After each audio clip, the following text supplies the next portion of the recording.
नाजरीन, बिहार असम्बली इंतखाबात के तीसरे दौर का मरहले का इंतखाब आने वाले 7 नवंबर को होना है। इस वक्त NN न्यूज़ की टीम जोकी हाट असम्बली हलके के सिक्किया हाट आई हुई है और यहाँ पर जनता के बीच ये जानने की कोशिश करती है कि आखिर आने वाले 7 नवंबर को वो अपना लीडर किस तरीके का चुनना पसंद करेंगे, कैसे लीडर का वो इंतखाब करना पसंद करेंगे।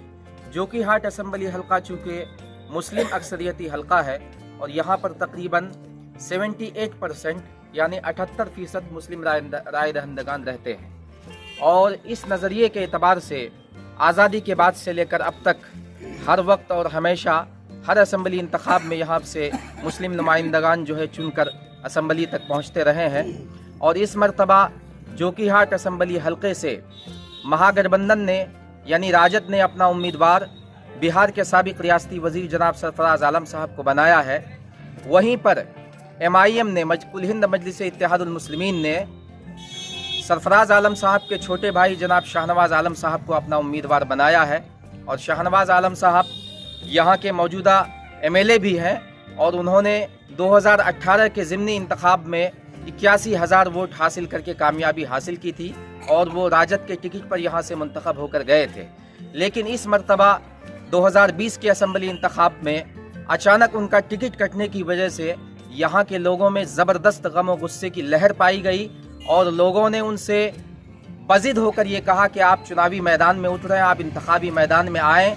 तो लोगों के कहने की वजह से MIM ने कुल हिंद मजलिस इत्तेहादुल मुस्लिमीन ने उनको अपना उम्मीदवार बनाया और कुल हिंद मजलिस इत्तेहादुल मुस्लिमीन के उम्मीदवार होने की हैसियत से जनाब शाहनवाज आलम साहब को यहाँ पर काफ़ी मकबूलियत मिल रही है और लोगों की तरफ से उन्हें काफ़ी प्यार और सम्मान मिल रहा है। इसकी एक बहुत बड़ी वजह ये भी है कि कुल हिंद मजलिस इत्तेहादुल मुस्लिमीन के कौमी सदर जनाब बैरिस्टर असदुद्दीन ओवैसी साहब ने पूरे मुल्क के अंदर हिंदुस्तान के मुसलमानों की, अक़लियतों की, दलितों की एक आवाज़ बनने का काम किया है और पार्लियामेंट के मेंबर की हैसियत से उन्होंने हर मोड़ पर, चाहे वो ट्रिपल तलाक का मसला हो, दफ़ा 370 का मसला हो या फिर बाबरी मस्जिद का मसला हो या फिर यहाँ पर जो और दीगर मामलात उठाए गए हैं, उन तमाम मुद्दों को जो है हमेशा असदुद्दीन ओवैसी साहब ने मजबूती के साथ उठाया है। और बतौर ख़ास जिस तरीके से उन्होंने पार्लियामेंट के अंदर CA, NRC और NPR की मुखालिफत की थी और उसके बिल को जो है उन्होंने गांधीयाई नज़रियात के हामिल होने की हैसियत से उस बिल को फाड़ा था और हिंदुस्तान की जमहूरियत के लिए उस बिल को हिंदुस्तान के लिए एक काला कानून करार दिया था। उसके बाद से पूरे मुल्क के अंदर CA, NRC और NPR के ख़िलाफ़ जो मुहिम छिड़ी थी उसका एक ज़बरदस्त क्रेडिट जो है वो असदुद्दीन ओवैसी साहब को जाता है। बिहार के 2015 के असम्बली इंतखाब में असदुद्दीन ओवैसी साहब ने यहाँ पर किशनगंज से अपना उम्मीदवार उतारा था। कूचा दामन असम्बली हलके से अख्तरुल ईमान साहब उस वक्त उम्मीदवार थे, लेकिन वो यहाँ पर फतहयाबी उनको हासिल न हो सकी। इस मरतबा उन्होंने सीमांचल की अक्सर व बेशतर सीटों में अपना उम्मीदवार उतारा है और इस 5 साल के अंदर यहाँ की अक़लियतों के लिए जो उन्होंने आवाज़ उठाई है उसका असर ये है कि उन्हें काफ़ी मकबूलियत अवामुन्नास के दरमियान देखने को मिल रही है। जोकी हाट असम्बली हलके में यहाँ के हर दिल अजीज़ उम्मीदवार जनाब शाहनवाज आलम साहब को उन्होंने अपना उम्मीदवार बनाया है। लोगों की बेपनाह मोहब्बतें उनको मिल रही है। आज हम सिक्किया हाट पर मौजूद हैं, यहाँ लोगों से जानना चाहेंगे कि आखिर उनके पसंद की क्या वजह है, वो किस तरीके का लीडर अपने लिए पसंद करते हैं। हम जानना चाहेंगे लोगों से। बताइए, आपका नाम क्या है? इस्लाम। आने वाले असम्बली इंतखाब में जो है 7 नवंबर को आपके यहाँ चुनाव होना है, इंतखाब होना है, आप किस तरीके का लीडर पसंद करना चाहते हैं? हमारा लीडर इस तरीके से होना चाहिए जो हमारी फरियाद को सुने और हमारे दरमियान जो है यहाँ जो काम होते हैं इसके अंदर बहुत ज़्यादा घोटाला होता है। कागज़ों के ऊपर जो है सड़कें बन जाती है और काम जो सिर्फ कागज़ों के ऊपर होती है, ज़मीनी कोई काम नहीं होता है। लिहाजा हमको ऐसा लीडर चाहिए जो ज़मीनी स्तर पर भी काम कर सके और हमारी आवाज़ को अवाम जो है पार्लियामेंट तक उठा सके। वो है जनाब असदुद्दीन ओवैसी साहब, जो पूरे मुल्क के अंदर जो है बल्कि मुल्क के अंदर इस आवाज़ को जो है अक़लियतों की और जो है दलितों की और निचले तबकों की आवाज़ को वो पूरे जो है असेंबली में उठा रहे हैं। यहाँ से इसी उन्होंने वजह से शहनवाज हम साहब को उम्मीदवार बनाया है। आप हाँ, शहनवाज साहब से शहनवाज क्या साहब उम्मीद रखते इसलिए हैं? कि वो पढ़े लिखे हैं और जो है इंशाअल्लाह हम उनसे उम्मीद करते हैं कि वो जो है अच्छा काम करेंगे और पब्लिक की भलाई ही करेंगे और ज़मीनी स्तर पर वो काम करेंगे, इसलिए हम उनका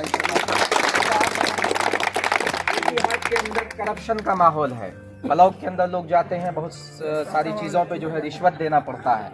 आपको लगता है कि शाहनवाज आलम साहब अगर आते हैं तो इस चीज़ का खात्मा कर पाएंगे? वो खत्म कर पाए। आपको लगता है? यकीन है? लगता है, यकीन है, इंशाल्लाह खत्म उम्मीद हो है जाए। आपको? हाँ, इंशाल्लाह खत्म हो जाएगा। जी आप बताइए, खड़े होइए आप। हम बताइए। जोकी हाट एक ऐसा विधानसभा है जिसके अंदर ना तो कोई कायदे का डिग्री कॉलेज है, ना ही यहाँ कायदे का हॉस्पिटल है। आखिर इसकी वजह क्या रही है? अगर आप शाहनवाज साहब को सपोर्ट करते हैं, शाहनवाज साहब को पसंद करते हैं, तो उनसे क्या उम्मीदें हैं और क्या मांग रखना चाहते हैं आप उनसे? तो ये उम्मीद है कि वो सारा काम बढ़िया से कर रहे हैं और करेंगे आगे। जी, पढ़ा लिखा है, ऐसा ही लीडर चाहिए हम लोगों को। जोकी हाट की जो बदहाली है उसको दूर करने के लिए क्या कहना चाहेंगे आप उनसे? वो काम करेंगे, जब जिता के भेजेंगे तब ना काम करके देंगे। अभी जो 2 साल वो जीत कर गए थे यहाँ से, हाँ, बहुत तो काम उन 2 किया। सालों में आपने क्या देखा कि कितना काम किया उन्होंने? बहुत सारा काम किया है। जी, थाने में भी पकड़ बनाया है और क्या नाम पुल पुलिया भी बनाया है। अच्छा, शिक्षण हाट में नेठा पुल सेनापति जाने के लिए वो भी बनवाया है। बहुत काम किया है, 2 साल में कितना आइए काम इधर किया। जानना चाहेंगे। आप बताएं, आप बताइए अपना नाम क्या है आपका? अयाज अहमद है। किस तरीके का आप अपना लीडर मुंतखब करना चाहते हैं आने वाले 7 नवंबर को, जो आपकी आवाज़ को जो है असेंबली तक उठा सके? कैसा लीडर आप चाहते हैं? शाहनवाज जैसा है। उनके अंदर ऐसी कौन सी खूबी देखी है जो आपने उनका इंतखाब करना अच्छा समझा आपने? बहुत सारी खूबी है। जैसे आप बताइए, हमारे नाज़रीन को बताएं कि आप क्यों पसंद करते हैं उन्हें? मतलब अच्छा है, वो कोई भी रहते है उससे बात करते हैं बढ़िया से। अच्छा, पास में बैठा कभी ये नहीं रखते ये कौन है नहीं है, सबसे बात करते हैं। ऐसी कौन सी कमी आपको जो कि असेंबली के अंदर लगती है जिसको वो दूर कर सकते हैं, आप इस चैनल के जरिए से कहें? हॉस्पिटल, कॉलेज, जी, क्या मांग रखेंगे आप? हॉस्पिटल कॉलेज के भी। अच्छा, अगर वो मुंतखब होते हैं तो आपकी मांग ये रहेगी कि बेहतर से बेहतर हॉस्पिटल बने और कॉलेज बने। जी आप बताइए, आपका नाम क्या है? मोहम्मद राजी। जी, क्या आपकी मांग क्या रहेगी इस वक्त? कैसा लीडर चुनना आप पसंद करेंगे? सैयद शाहनवाज को चुनेंगे। सैयद शाहनवाज, शाहनवाज आलम साहब। शाहनवाज आलम को चुनेंगे। अच्छा, सरफराज साहब को क्यों नहीं चुनेंगे जबकि वो भी तो उनके बड़े भाई हैं? सरफराज साहब को आज से लगभग 40 साल से जिताते आए हैं। अच्छा, ठीक है, आज तक उसका कोई काम हम नहीं देखे। हाँ, हमारा धार का पुल है एक वहाँ कमर घाट पर। अच्छा, बार बार बनता है, बार बार टूटता है। दौलतपुर वाला। जी, इस बार अल्लाह का शुक्र है कि इस बार ऐसा पुल बना है कि हमको लगता है हमारा लाइफ तक क्या, हमारा बच्चे का भी लाइफ निकल जाएगा, वो पुल नहीं टूटेगा। यानी आपको उम्मीद है कि शाहनवाज साहब तरक्याती काम को करा पाएंगे? जी इंशाल्लाह करेंगे। 2 साल का टाइम मिला, बहुत सारा काम किया। अभी 1 साल तो चलिए लॉकडाउन और बार आप बताएंगे? 1 साल में और कितना काम कर सकते हैं। कैसा लीडर चाहिए आपको? अभी जो कि हाल में जैसे हम लोग देख रहे हैं 2 साल से शाहनवाज का जैसा अभी तक कोई मतलब लीडर नहीं मिला। और जहाँ तक रही बात हॉस्पिटल की, तो जो कि हॉस्पिटल काफ़ी दिनों से बहुत ये था और शाहनवाज साहब अभी बनवा भी रहे हैं, उसका ये भी हो गया। और बाकी रही शिक्षा को बढ़ावा देने के लिए एक शिक्षित आदमी का जरूरी है। आप बताएं, आपका नाम क्या है? मोहम्मद मंसूर आलम। किस बुनियाद पर आप आने वाले 7 नवंबर को वोट करना चाहेंगे अपने नेता को? नहीं, किस बुनियाद पर? कोई बुनियाद तो होगा, कोई रीजन तो होगा। हाँ, जिस टाइम आवाज़ देते हैं उस समय हाजिर होगा। अच्छा, कोई चाहे आपका काम कोई सा भी हो। कोई तरक्याती पहलू ऐसा, कोई तरक्याती मुद्दा ऐसा जो आप अपने एमएलए के जरिए से पूरा करवाना चाहते हैं उसको? कोई सा भी काम होता है, जब कौन याद सा करते मुद्दा ऐसा है जो आप जिसको सबसे अहम समझते हैं? हैं। मान लीजिए जैसे यहाँ पे शिक्षा कैसा है, इतना कांग्रेस भी रहे, बीजेपी भी रहा और सरफराज भी रहे, कुछ हुआ काम? कुछ भी नहीं हुआ। आज जो कि हाट देखिए कचरा से भरा हुआ है। लोग कहते हैं कि आरजेडी की सरकार बनेगी, महागठबंधन की सरकार बनेगी, अगर जिसकी सरकार बनती है उसका एमएलए चुनकर जाएगा तो ज़्यादा फायदा होगा। इस पर आप क्या कहना चाहेंगे? नहीं नहीं, ये बिल्कुल जुमला है, बस कुछ नहीं। हाँ, बिल्कुल जुमला है बस। ये कहने में ठीक है मगर होगा नहीं। बहुत सारे लोग जो है एमआईएम को बीजेपी की बी टीम कहते हैं। नहीं है। क्या कहते हैं आप उस बारे में? कहने से थोड़ी हो जाएगा। तो कुछ भी बोलेगा तो मैं मान लूँगा। आजकल का पब्लिक बेवकूफ़ नहीं रह गए, वो ज़माना बहुत पीछे चला गया। आज का जो भी है। कहीं ना कहीं आपको लगता है कि यहाँ के लोगों को बीजेपी के नाम से खौफ दिलाकर जो है वोट लेने की कोशिश की जा रही है? हाँ, ये तो 100% है। ऐसा है? तो उस जिम्न में जो है आपके बेहतरीन उसका जो विकल्प है वो अल्टरनेट है, आप किस पार्टी को मान रहे हैं यहाँ पर? सबसे बढ़िया मैं MIM को मानते हैं। चलिए आप बताइए, आपका नाम क्या है? मेरा नाम मुन्ना खान है। मुन्ना खान है। आने वाले 7 नवंबर को कौन सा ऐसा इशू होगा जिसको लेकर आप वोट करना चाहेंगे? यहाँ के कैंडिडेट कौन से कैंडिडेट? शाहनवाज आलम। ऐसा कौन सा इशू है जिसको आप सबसे ज़्यादा तरजीह देना चाहते हैं? उसने बहुत अच्छा पिछले साल विधायक भी रहे ना, बहुत अच्छा काम करवाया है और सारे जनता उसका सपोर्ट में है, सपोर्ट में है। जी जी जी। बाकी हम भी चाहते हैं इस बार भी AMI पार्टी से वो इलेक्शन लड़े, हम लोग उनका फुल बहुमत करें और सपोर्ट करें कि आगे वो चल करके हम लोगों को देखभाल कर सके। अच्छा, और आइए इधर जानने की कोशिश करते हैं। बताइए क्या नाम है आपका? कितनी उम्र है आपकी? 18 साल। यानी इस मरतबा वोट देंगे आप? पहली बार वोट का इस्तेमाल करेंगे? तो पहली बार जब अपने वोट का, अपने राय दही का इस्तेमाल करेंगे तो किस पार्टी के लिए करना चाहेंगे? शाहनवाज आलम को, या फिर मतलब पार्टी की हैसियत से, या शाहनवाज आलम की व्यक्तिगत हैसियत से? पार्टी भी एक जरिया है जी। लेकिन शाहनवाज आलम जो कि आज क्यों पसंद करते हैं आप शाहनवाज आलम को? कोई रीज़न है? रीज़न बहुत सारा रीज़न है, 2 साल में बहुत काम किए। अच्छा, उनके बड़े भाई सरफराज साहब भी हैं वहाँ पर? हाँ है, वो थे, वो नहीं कर पाए जो काम वो नहीं कर पाए। अच्छा, ऐसा लगता है आपको जो काम वो नहीं कर पाए शाहनवाज साहब करेंगे? जी आप बताइए, आपका क्या नाम है? वालेकुम सलाम। आपका नाम क्या है? तजम्मुल। अजामुल। अच्छा, किस पार्टी को वोट करेंगे इस मरतबा? MIM। यहाँ तो पूरे बिहार में गठबंधन की लहर चल रही है। गठबंधन को वोट करेंगे या MIM को? कौन सी पार्टी को, कौन से निशान को वोट करेंगे? हमको विकास चाहिए, काम होना चाहिए, अच्छा। रोड चाहिए, हाँ। महंगाई कम चाहिए। अच्छा, तो किस कैंडिडेट को देखते हैं कि इतना काम करा पाएगा? ये कैंडिडेट शाहनवाज को। शाहनवाज को? हाँ। अच्छा, चलिए ठीक है। आप बताइए, आपका नाम क्या है? इरफान अहमद। ये जो आने वाला 7 नवंबर है जिस तारीख में आपके यहाँ चुनाव होने वाला है, और जो कि हाट का यूँ समझ लीजिए कि मुस्तकबिल तय होने वाला है आने वाले 5 साल के लिए, तो 7 तारीख को जो आप अपने राय का इस्तेमाल करेंगे, अपने राय दही का जो इस्तेमाल करेंगे, वो किस दिशा में आप उसको ले जाना चाहेंगे? कैसा उम्मीदवार आप अपने लिए चुनना पसंद करेंगे? हम लोग यहाँ पर एक नया चेंजिंग पैदा करना। अच्छा, शाहनवाज जी को लाएंगे। और बिहार में सबसे पहले कोई पूर्ण बहुमत की सरकार नहीं हो रही, जो भी सरकार बनेगी उसको MIM से लेना पड़ेगा। MIM से सपोर्ट लेना पड़ेगा। हाँ, लेना पड़ेगा। बहुत से लोग ये कहते हैं, हम चूँकि पूरे विधानसभा नहीं बल्कि पूरे ज़िले का हमने सर्वे किया है और जगह जगह हम गए हैं, लोगों से हमने मालूमात की है, बहुत सारे लोग ये कहते हैं MIM के बारे में कि MIM कहीं ना कहीं ऐसा करती है जिससे बीजेपी को फ़ायदा होता है। तो आप उस बारे में क्या कहना चाहेंगे? ये सरासर गलत है, सबका अपना अपना नीति है। लेकिन जो महागठबंधन अभी सरकार बनाने जा रही है, 1995 में किसके साथ गठबंधन, कौन इसको मतलब ये किया था, साथ दिया था, जो सरकार बना के चला यहाँ पर?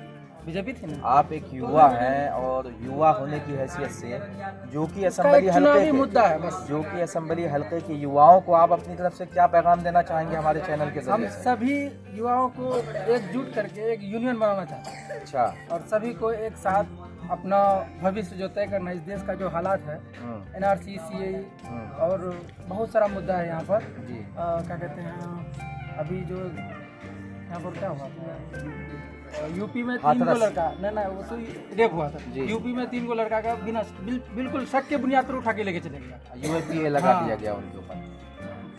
बाद में पता चला कि उस पर कोई ये नहीं था, गलत आरोप जो नहीं कि था। असेंबली हल्के के नौजवानों को क्या मैसेज देना चाहेंगे आप जो कि आने वाले 7 नवंबर के लिए? सारे लड़कों को हम यही मैसेज देना चाहते हैं कि सारे लोग MIM का साथ दें और शाहनवाज जी को जिताएं, ताकि हम सरकार का नाक में दम कर सकें। अच्छा जी, आइए इधर जानते हैं।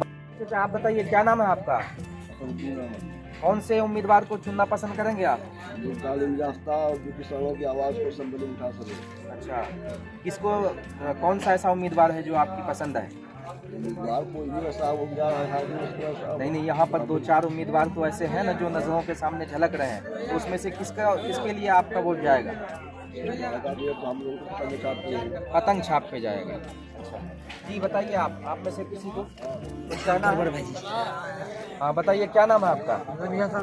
नबी हसन साहब, क्यों वोट देंगे आप, किस लिए वोट देंगे? इसलिए दे रहे हैं। हाँ। तस्लीम साहब को 2 बेटा था। अच्छा मेरे को 2 खेत था, बड़ा खेत तस्लीम सरफराज का था, छोटा खेत शाहनवाज का था। अच्छा बड़ा खेत सरफराज उपजाए, छोटा खेत शाहनवाज उपजाएगा। हाँ। हमारा खेत में दखल करने क्या जरूरी था? अच्छा, इसीलिए हम लोग शाहनवाज को वोट देते हैं। इस बात से ताली मारो। कहने का मतलब ये है कि एमएलए शाहनवाज को बनाएंगे हाँ, और सरफराज साहब को क्या देंगे फिर आप? कुछ नहीं देंगे इसको, जो सजा है इसको गलती देंगे, इसको सजा देंगे। नहीं, एमपी नहीं बनाएंगे नहीं, उनको इसको क्या? नहीं बनाएंगे। कहाँ बनेगा इसको? जरूरी नहीं इसको बनाने, कौन देगा इसको वोट? नहीं, ऐसा मत कीजिए, शाहनवाज साहब को एमएलए बनाइए, सरफराज साहब को एमपी बनाइए। कहाँ था भाई के समय लड़ गया, कहाँ से कौन बनाएंगे?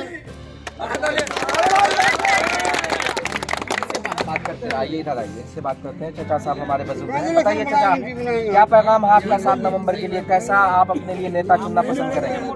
देखिए, बातें तो बहुत सारी हैं। किसी ने कहा हमें खोया, गैरों में कहा दम था। जी, मेरी कश्ती वहाँ डूबी जहाँ पानी कम था। हमें अपनों ने लूटा, गैरों में कहा दम था। जी। तो क्या पैगाम देना चाहते हैं आप? हम तो ये चाहते हैं कि हर तरीके से असदुद्दीन चूँकि एक बैरिस्टर शख्स हैं, ऐसे उनका हाथ मजबूत हो और उनके ज़रिए से हमारे इलाकों के अंदर तालीम का माहौल पैदा हो। लेकिन आज फितना जो है, हमारे अपने ही लोग बीजेपी का खौफ दिला करके वो रोकना चाहते हैं। कई गाँव से हमें मालूम हुआ, ये अच्छे गिने चुने चीदा लोग ऐसे हैं जो बीजेपी का खौफ दिला रहे हैं कि अगर तुम शाहनवाज से हट गए तो फिर यह है कि दूसरी पार्टी आएगी, और वो अगर दूसरी पार्टी नहीं आएगी तो बीजेपी आएगी और फिर तुम्हारे साथ बुरा सलूक होगा। ये खौफ हमारे अपने और ख़ास चीदा लोग हैं वो कर रहे हैं। अच्छा, तो आप आने वाले 7 नवंबर के लिए लोगों को मुख्तसर बताइए, क्या पैगाम देंगे? हम तो मुख्तसर यही चाहते हैं हाँ। कि शाहनवाज साहब कामयाब हों और असदुद्दीन बैरिस्टर का हाथ मजबूत हो। अच्छा। ताकि हमारा ये इलाका खुशहाल इलाका हो और हमारे यहाँ के हर आदमी, छोटा बड़ा, अमीर और गरीब, हमारे बिरादरान वतन और मुसलमान सब के सब सुख चैन की रोटी खा सकें और अपनी हौसला को बुलंद रखें। चलिए नाजरीन, हमने देखा इस वक्त बहुत सारे लोगों की बातें हमने सुनी है, बहुत सारे लोगों के मालूमात का जायज़ा लिया है। लोगों को यहाँ पर कहीं ना कहीं बैरिस्टर असदुद्दीन ओवैसी साहब से और यहाँ के मौजूदा एमएलए जनाब शाहनवाज आलम साहब से, जो कि एक नौजवान हैं, पढ़े लिखे हैं और एडवोकेट हैं, उनसे बहुत सारी उम्मीदें वाबस्ता हैं। और जिसकी वजह यह है कि यहाँ पर एक अक्सरियत जो है हमें देखने को मिल रही है कि वो एमआईएम की तरफ जा रही है, शाहनवाज आलम साहब को पसंद कर रहे हैं। राजद के जो उम्मीदवार हैं, जो गठबंधन के उम्मीदवार हैं, कहीं ना कहीं गठबंधन के जो लोग हैं वो यहाँ के आवाम को बीजेपी का खौफ दिलाकर और कट्टर हिंदुत्व का खौफ दिलाकर अपना उनका वोट हासिल करना चाहते हैं। लेकिन इस मर्तबा इस चीज़ में कामयाबी मिलती हुई उनको नज़र नहीं आ रही है। यहाँ पर हर हाल में बहर सूरत जो है एमआईएम का जो एक कैडर है और एमआईएम का जो एक मैनिफेस्टो है इलेक्शन का, आवाम की बदहाली को दूर करने का, तालीमी मैदान में बेहतरी लाने का, सेहत के मैदान में बेहतर हॉस्पिटल बनाने का, आवाम को ये चीज़ें बहुत ज़्यादा पसंद आ रही हैं। और इस वजह से यहाँ के आवाम कुल हिंद मजलिस इत्तेहादुल मुस्लिमीन के सदर बैरिस्टर असदुद्दीन ओवैसी के चेहरे पर और जनाब शाहनवाज आलम साहब के चेहरे पर भरोसा करते हुए इस मरतबा ये तय कर लिया है इन्होंने कि उन्हीं को जो है यहाँ से कामयाब बनाकर पटना के लिए रवाना करेंगे। और अपने मुस्तकबिल के लिए वो लोग उनके अंदर अपना मुस्तकबिल देखते हैं, हुस्न ज़न रखते हैं। ये तो आने वाला 7 नवंबर ही बताएगा कि फ़ैसला किसके हक़ में होना है, जो कि हाट असम्बली हल्के में लालटेन जलने वाली है या फिर पतंग उड़ने वाला है। यह आने वाला 7 नवंबर ही इस चीज़ के बारे में वजाहत करेंगे। हम आपके सामने फिर हाजिर होंगे एक नई पेशकश के साथ, एक नए प्रोग्राम के साथ। तब तक के लिए हमें इजाज़त दीजिए। कैमरामैन मोहम्मद दानिश के साथ आफ्ताब अजमत, जो कि हाट असम्बली हल्का, NN न्यूज़ अररिया बिहार।